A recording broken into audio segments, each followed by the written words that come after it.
buenas tardes, queridos amigos. Bienvenidos a Vladimir a la Una.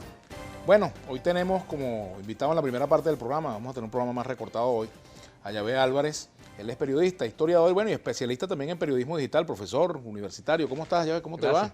Gracias por la invitación. Bueno, te vamos a deber una nueva para hacer algo un poco más amplio sobre los temas que tenemos importantes que abordar en materia de periodismo digital. Seguro. Periodismo digital que está hoy en, digamos, en el tapete, ¿no? Sí. En cuanto a herramienta pues comunicacional de última generación, ¿no? Sí, bueno, por eso publicamos este texto que se llama Epistemedia. Epistemedia, análisis de la mediática en tiempos electorales. Y bueno, se trabaja las categorías de orden conceptual para revisar la mediática y el uso del periodismo en tiempo digital. Hay varias categorías que se aplican, ¿no? Y que están en la discusión.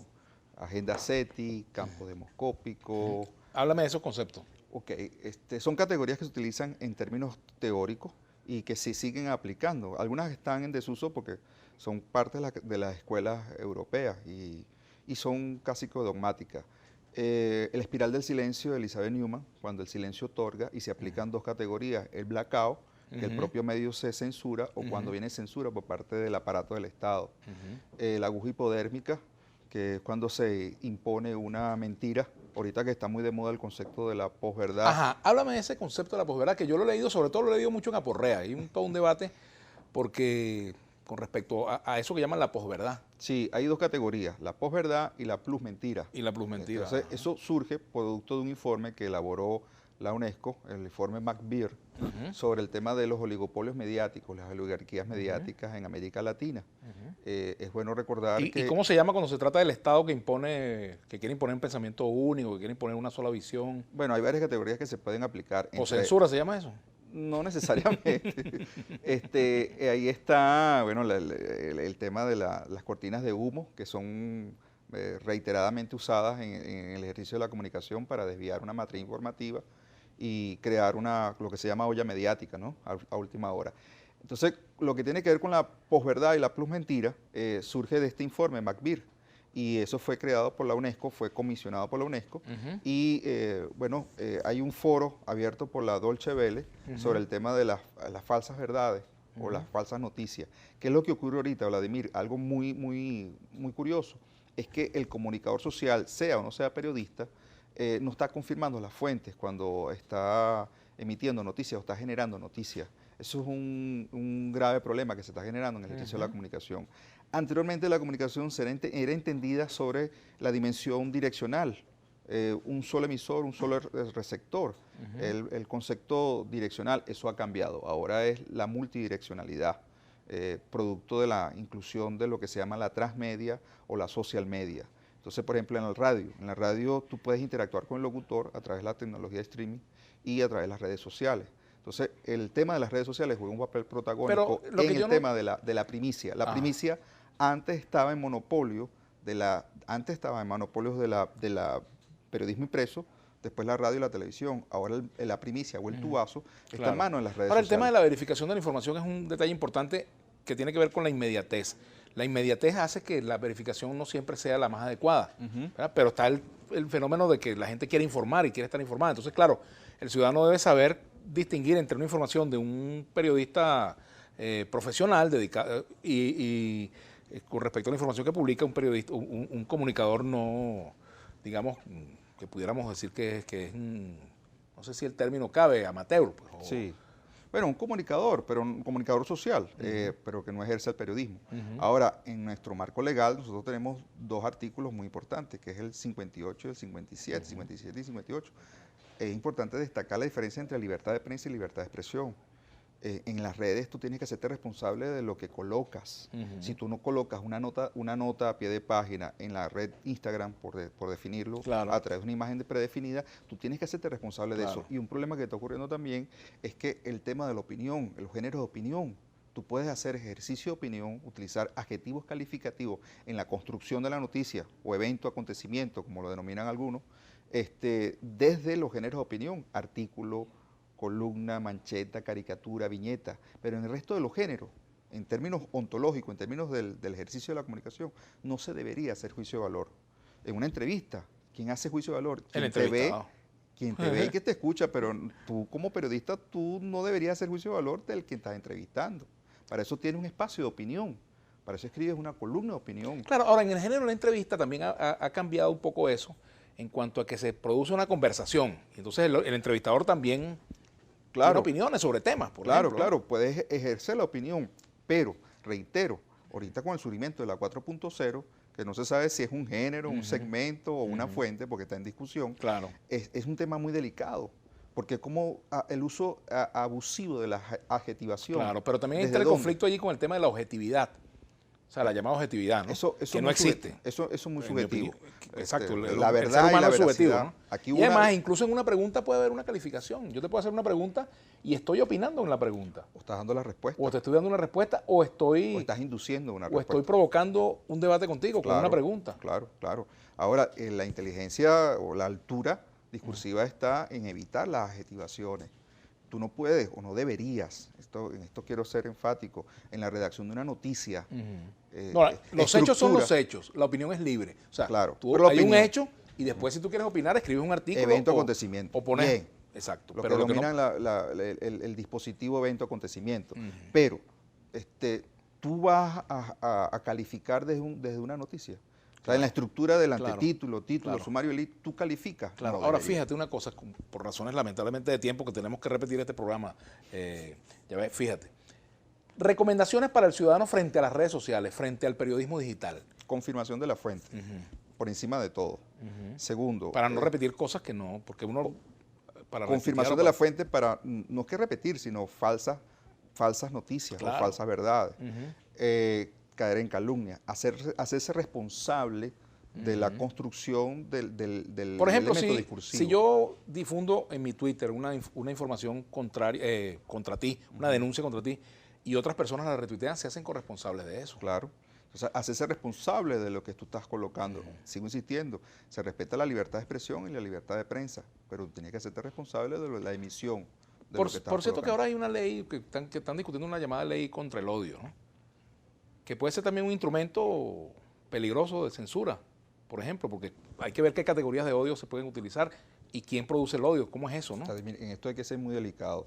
Hay una construcción de un discurso de proselitismo de guerra y no se está discutiendo. Que no es unilateral en todo caso. Bueno, que pudiera ser una existen discusión. Precedentes jurídicos a nivel global para evitar eso, para evitar caso Ruanda. Entonces, yo creo que la responsabilidad en este caso está compartida entre el discurso político, político partidista y el medio de comunicación. No nada más lo tiene el medio de comunicación. Ahí hay un reiterado uso del discurso de guerra. Lo que pasa es que cuando se hace una ley y no tiene un espíritu autocrítico con respecto a lo que se está haciendo, claro. Entonces genera también una situación Pero por encima de todo hay que respetar la libertad de expresión y la libertad de prensa porque es un principio sine qua non para el ejercicio de la comunicación social, sea donde esté, el bando político donde se ubique. Y existen precedentes a nivel global sobre esto.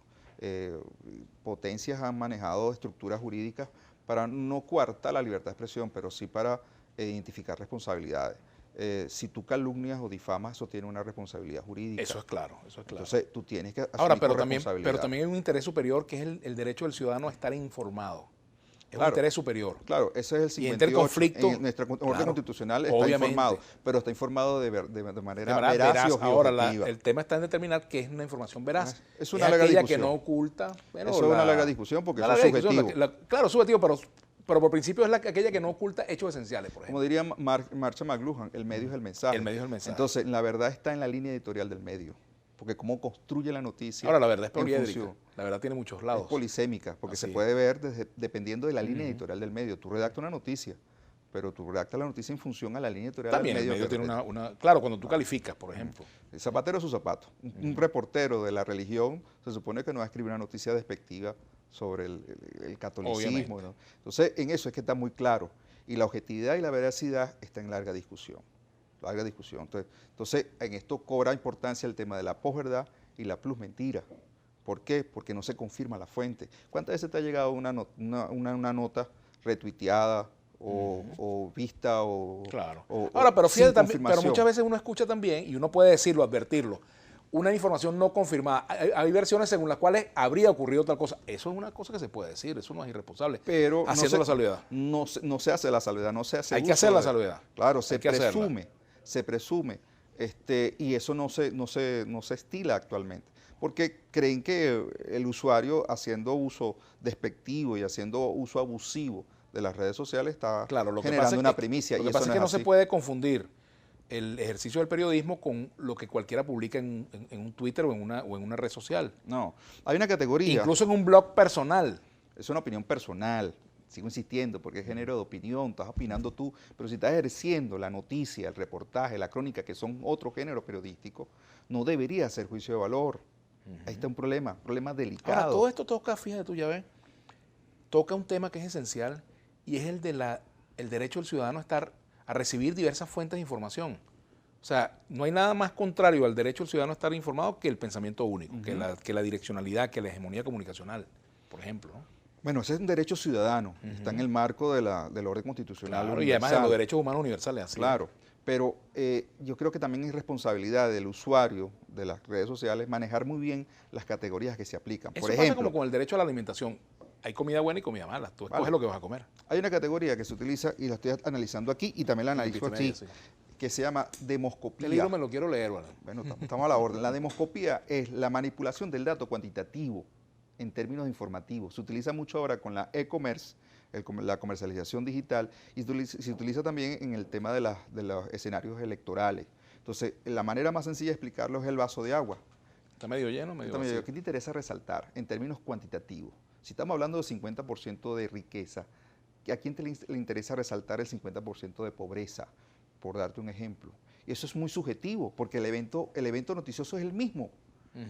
Entonces ocurren otros fenómenos, como el caso de las esferas comunicacionales, los estereotipos, como te dije anteriormente, el tema de las espirales del silencio.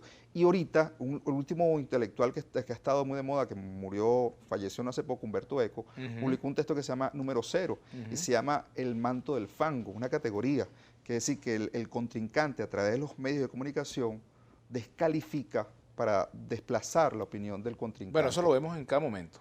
Eso está ocurriendo. Y es parte del fenómeno de la polarización. Fíjate, ¿qué me dice Javier Alviares? No te hagas tú especialista en la posverdad, no lo soy. Quiero aprender de eso, ¿no? ¿Qué recomienda para evitar las noticias falsas en redes sociales y en página web? Lo que ya hablamos, de confirmación de la fuente. Gabriel, ¿no? Confirmación de la ¿Por qué fuente. no hace un recuento de los programas abusivos, groseros, vilipendiosos de Suraconducta y Mazo Dando y demás de BTV? Dice Wilfredo Colmenares. Bueno, todo está sometido a evaluación. No sé qué piensas tú de eso, ¿no? Bueno, es parte del debate comunicacional y es parte del ejercicio ciudadano y democrático de cualquier país ciudadano. Yo creo que es importante destacar el tema del protagonismo de la confirmación de la fuente y no emitir juicio de valor de los géneros que no se aplican. Asumir con responsabilidad la emisión de un dato, en este caso que sea informativo y comunicativo, y destacar la importancia entre informar y comunicar. Informar es emitir el dato comunicando, y el comunicar es debatir. O sea, el ejercicio democrático del periodismo está en la comunicación y no precisamente en la información. La información el orden del factor altera el producto. La información es unidireccional en cuanto a producto y la comunicación es bidireccional y multidireccional. Ahí cobran vida categorías como la social media y la transmedia, que es decir que varias esferas comunicacionales conviven sobre el evento acontecimiento, en este caso la noticia. Mira lo que dice aquí, tropa antigolpe. Aquí les presentamos a Vladimir Laguna, hermano mayor frustrado porque el hermano menor lo supone todo. Y me dice palangrita, yo no sé si sabe qué quiere decir eso. Bueno, viendo cómo BTV y programas del Estado no respetan el horario infantil, incentivan mensajes de odio por las redes, dice Bolívar Divisa. Canito pregunta, ¿qué pasa cuando es el gobierno quien miente e impone su verdad a través de su hegemonía comunicacional? Bueno, ese es parte de la discusión y del debate. Es el libre ejercicio de la comunicación. Ajá. Por aquí también comentan, yo dije que mi primer contacto que defendiera la salida del aire de RCN y Caracol lo eliminaba, pues Vladimir Laguna me ganó, no entiendo qué quiere decir. Yo fui de posición sobre ese tema. Ahora, fíjate, sobre el asunto de la comunicación como fenómeno político. El biopoder. Eso es un dispositivo que se aplica. Estamos en conocimiento que la esfera comunicacional es el cuarto poder. Eso es un arquetipo, pero ha cobrado más connotación. Es parte del ejercicio de la voluntad de ser y la voluntad de hacer. ¿Qué es lo que pasa? Que en la comunicación, o los esferas comunicacionales, la enunciación de un dato se supone que es un dogma, que es una realidad absoluta, y no es así, no es así. Eso se ha desconstruido a partir del tema del surgimiento de las redes sociales.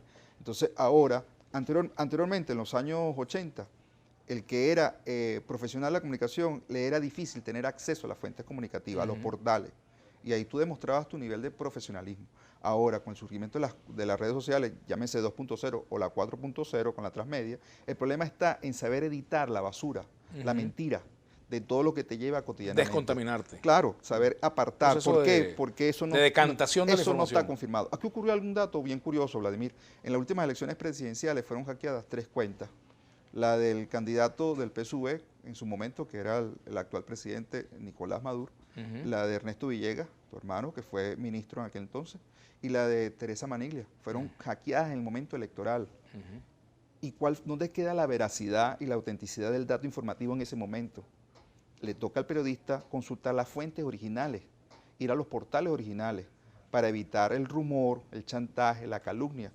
Y eso es un ejercicio que pasa por la deontología de la comunicación social. Mira, ya ves, te prometo que vamos a hacer un panel para hablar de este tema y dedicarle el programa completo, porque creo que es una materia de mucha importancia en este momento en Venezuela, y creo que porque desde el periodismo hay que jugar un rol en una sociedad con tantos conflictos, con tantos problemas, ¿no? Tocamos el tema de los oligopolios mediáticos, las oligarquías mediáticas, y el tema de seguridad y defensa cuando hablamos del ejercicio comunicacional. Bueno, te prometo que lo vamos a hacer en una próxima oportunidad. Estamos a la orden. Lamentablemente, bueno, Estamos tenemos a la que hacer orden. la pausa y traer otros invitados, pero bueno, nos debemos ese programa, quedamos picados, como dices. Claro. Te agradezco muchísimo. Mi YouTube, mi cuenta de tweet es Yaveal, y tengo una revista digital que se llama Epistemedia. Excelente. Estamos a la orden. Gracias, profesor Llave Álvarez. Hacemos la pausa y ya regresamos con más en este viernes de Vladimir a la Una.